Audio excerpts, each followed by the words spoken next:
From the books of Hadith. The Sunni canon of Hadith took its final form more than 230 years after the death of Prophet Muhammad at 632 CE. Chapter 14. Islamic Traditions.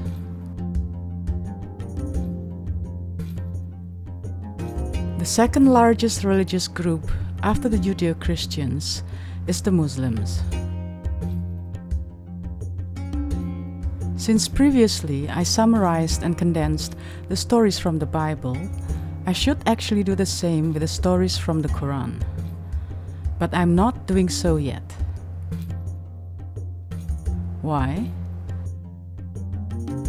It is because the stories of creation, as well as the stories of the prophets, are scattered all over the Quran, and traditionally, Muslim scholars tell the stories using the Asbabul Nuzul and the Hadith.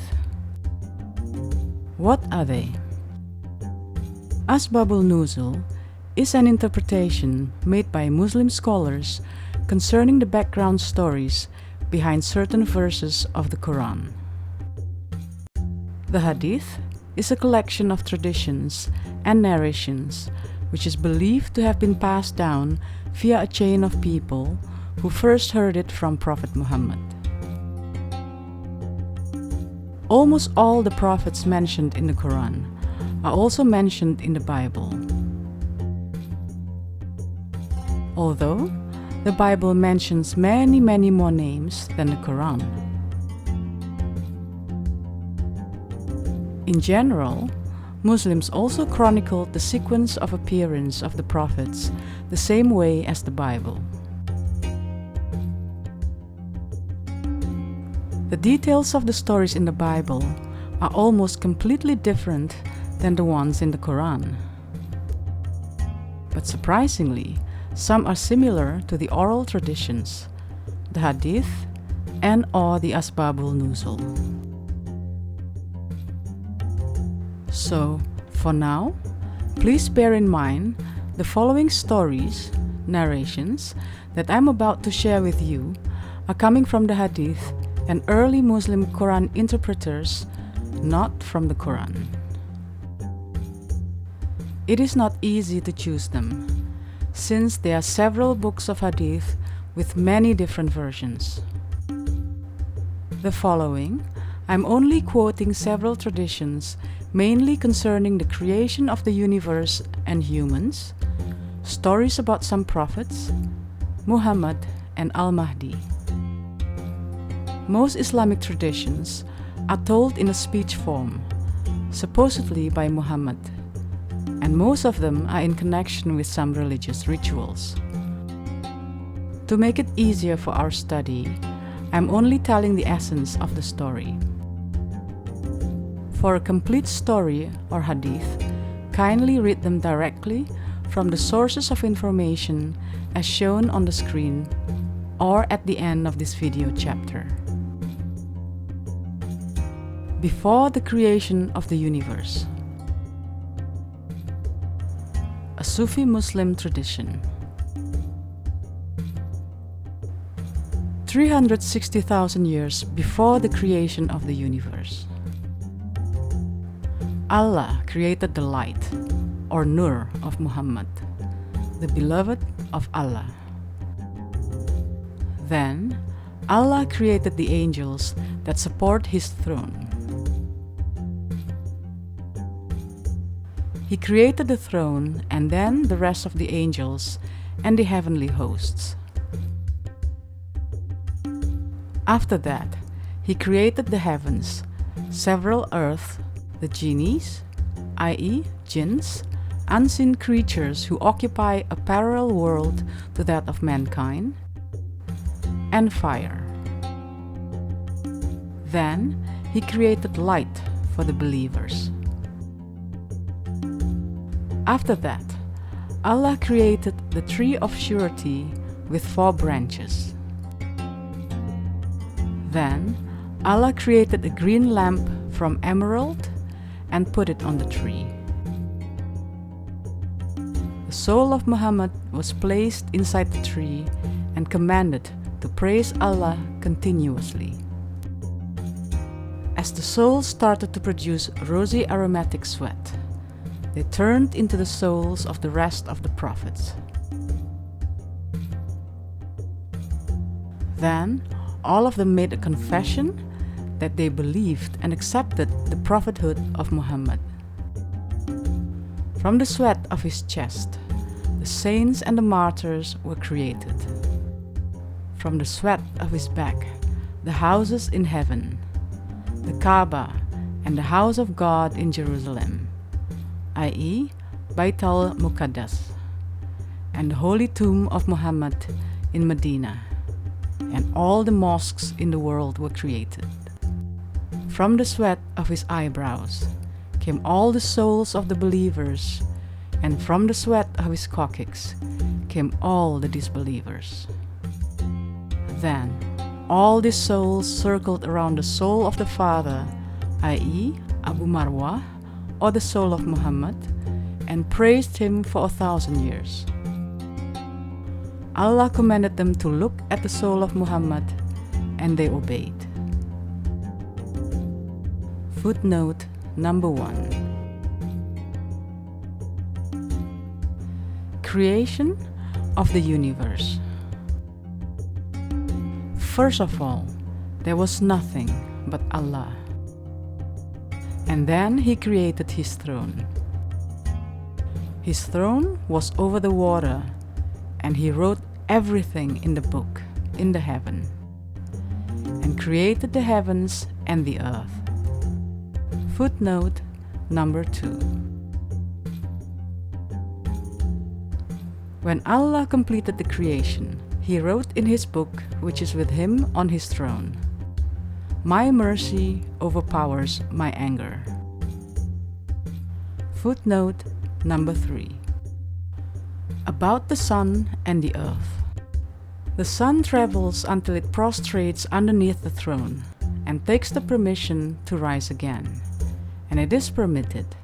And then a time will come when it will be about to prostrate itself, but its prostration will not be accepted, and it will ask permission to go on its course, but it will not be permitted.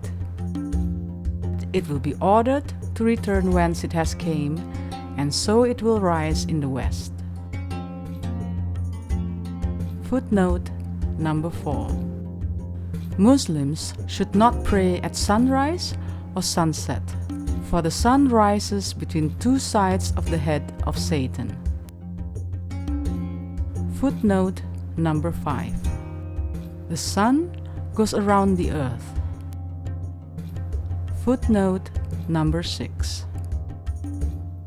The earth is carried on a giant bull. When the bull shakes its head, an earthquake results. Footnote number 7.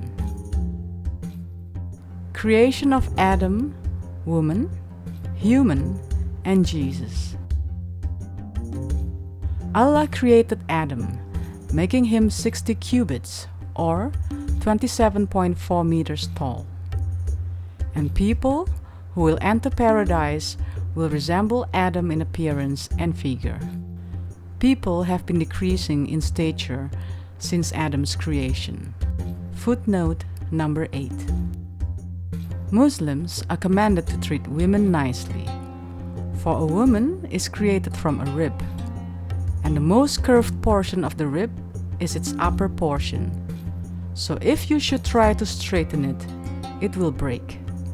But if you leave it as it is, it will remain crooked. Footnote number 9.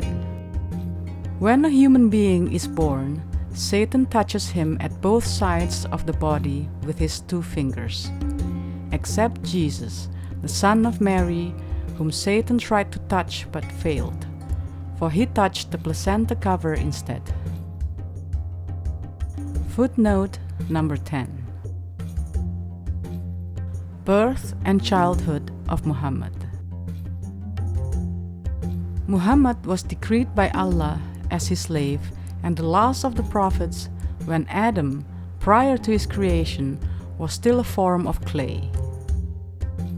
Muhammad's revelation as a prophet was Allah's answer to Prophet Ibrahim's or Abraham's supplication. Isa, or Jesus, the son of Mary, announced the good news of Muhammad's forthcoming. Muhammad's mother dreamt about Muhammad's birth as all mothers of prophets dreamt about their births. When Muhammad's mother delivered him, she saw a light that illuminated the palaces of the countries of Asham. Footnote number 11. When Muhammad was 4 or 5 years old, the angel Gabriel came down and ripped his chest open and took out the heart. He then extracted a blood clot out of it and said, "That was the part of Satan in thee." And then he washed it with water of Zamzam in a gold basin. After that, the heart was joined together and restored to its place, and his face appeared shining. Footnote number 12. General characteristics of Muhammad.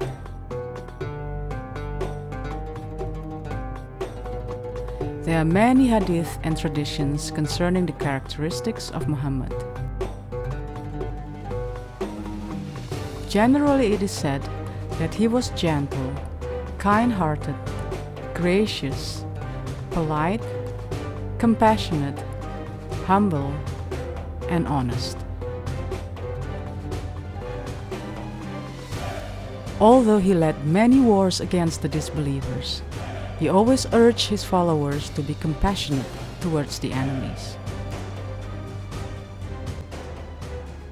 One story about compassion that is often quoted is the story of Ali, a nephew of Muhammad, which is told in Mathnawi by Sufi poet Rumi.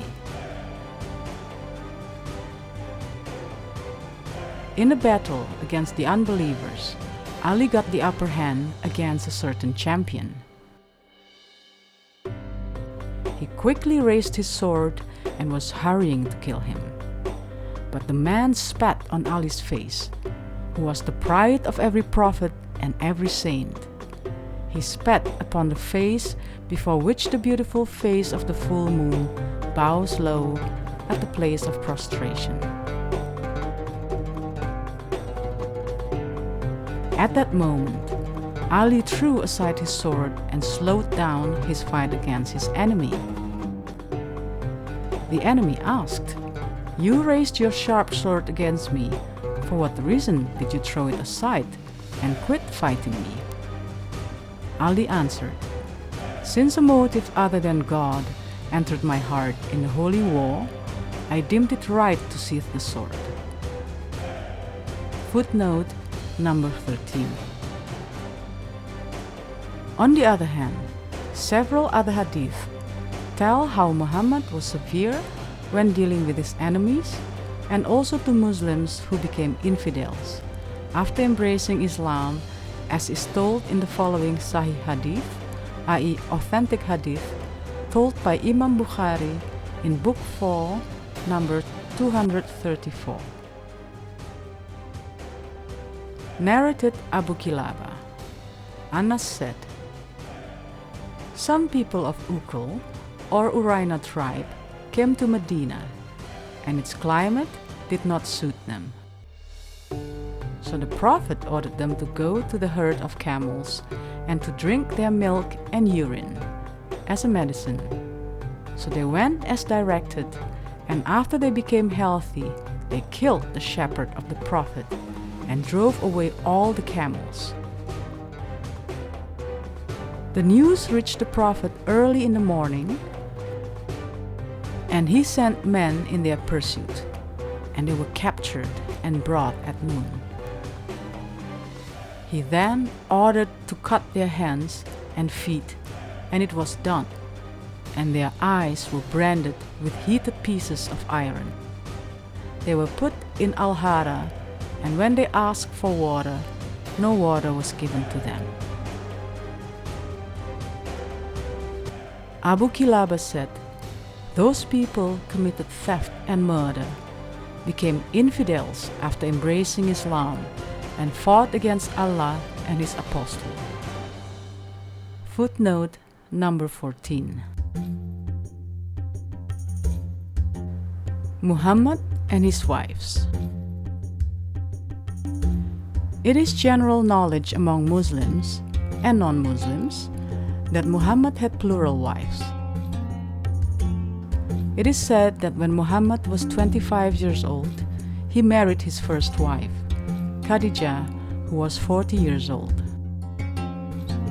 They lived monogamously until the day she died. After that, Muhammad had several other wives. Among all his wives, Aisha was his favorite. According to several hadith, Aisha was engaged to Muhammad when she was only a 6-year-old girl who still liked to play with dolls, and was finally married when she was 9 years old. Footnote number 15. Muhammad's miracles. Several hadiths tell the story of Muhammad's miracles. Among others, the splitting of the moon. Footnote number 16.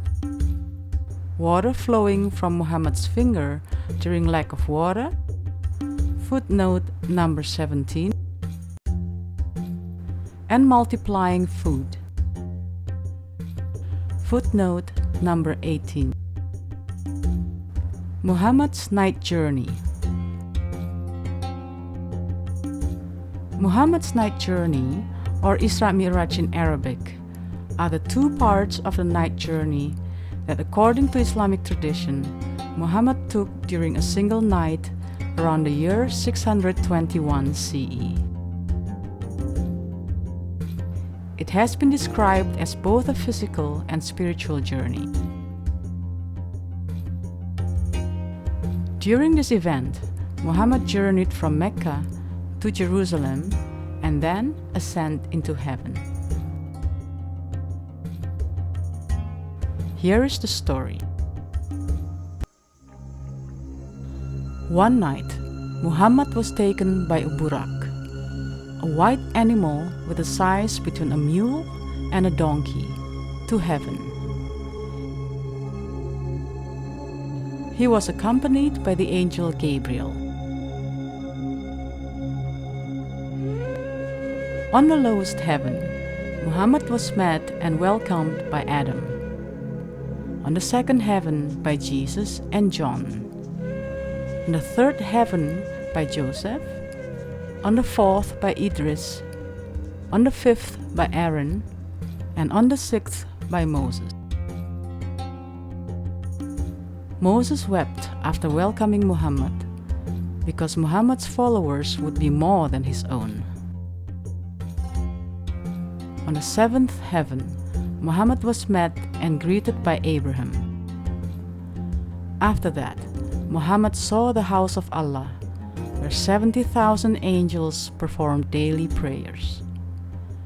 Then he saw the tree Sidratul Muntaha, where 4 rivers originated on its root: the Nile, Euphrates, and 2 other hidden rivers which are in paradise.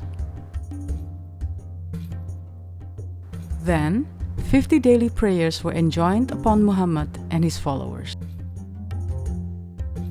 However, Moses told him that his followers would not be able to perform such an obligation. Thus Muhammad returned and bargained with Allah for a reduction. He asked for 30, then 20, 10, and finally 5, which was granted by Allah.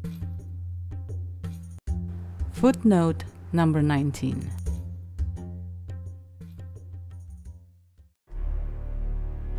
Muhammad saw hell.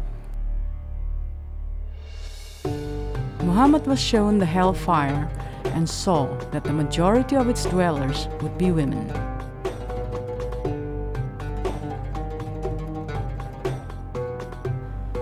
Footnote number 20. The coming of Imam Al-Mahdi. Before the Judgment Day, Jesus would come as a just ruler. He will break the cross, kill the pigs, and abolish the jizya tax, non-Muslim tax. Together with Jesus, Imam Al-Mahdi, or the guiding leader, will also appear. Imam Al-Mahdi is believed to be Muhammad's descendant who will fight Masih ad-Dajjal, the fake Messiah. Imam Al-Mahdi will be guarded by angels. Then the city of Medina will shake 3 times, and Allah will expel all the disbelievers and the hypocrites from that city. Footnote number 21. Intercession on Judgment Day. On the day of resurrection, the believers will ask the prophets to intercede with Allah.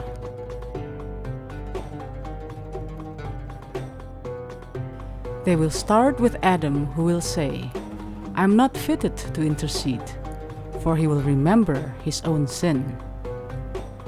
Then they will go to Noah, who will also decline, for he appealed to Allah for something that he had no knowledge of. Then they will go to Abraham, who will decline and tell them to ask to Moses. Moses too will decline for remembering his mistake of killing a person. Then they will go to Jesus, who will also decline and tell them to go to Muhammad, whose past and future sins are forgiven by Allah. Muhammad will ask for permission to intercede from Allah, and he will be given permission.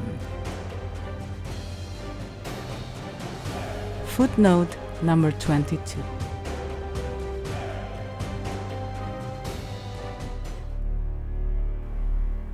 Paradise. In paradise, people will be glittering like a full moon.